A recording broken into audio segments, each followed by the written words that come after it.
Walang kawala sa batas ang tatlong drug suspect sa ikinasang buy-bust operation sa San Mateo, Rizal. Ang balitang hatid ni Patrolwoman Jevy Marie Famoso. Individual ang nahuli sa ikinasang buy-bust operation ng Station Drug Enforcement Team ng San Mateo Municipal Police Station sa pakikipag-ugnayan ng Philippine Drug Enforcement Agency dakong alas 4:47 ng hapon noong September 1, 2025 sa Barangay Malanday, San Mateo, Rizal.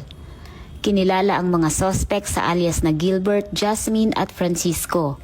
Nakumpiska mula sa kanila ang 8 sachet ng hinihinalang shabu na may kabuuang bigat na 62.4 na gramo at tinatayang nagkakahalaga ng 424,320 pesos. Na-recover din ang isang weighing scale, isang lighter, isang gunting, isang itim na pouch bag, isang pakete ng mga plastic sachet, isang 500 recovered money at isang 500 peso bill na ginamit bilang buy-bust money. Naharap ang mga sospek sa kasong paglabag sa Section 5 at 11 Article 2 ng Republic Act 9165 o ang Comprehensive Dangerous Drugs Act of 2002.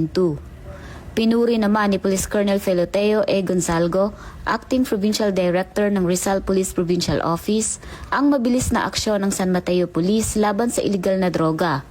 Binigyang diin din niya ang kahalagahan ng pagtutulungan ng kapulisan at ng komunidad upang tuluyang masugpo ang kriminalidad at problema sa droga ng buong lalawigan. Mula dito sa Calabarzon, ako ang inyong Police News Network Correspondent, Patrolwoman Jevy Marie Famoso, alagad ng batas, tagataguyod ng balitang pulis.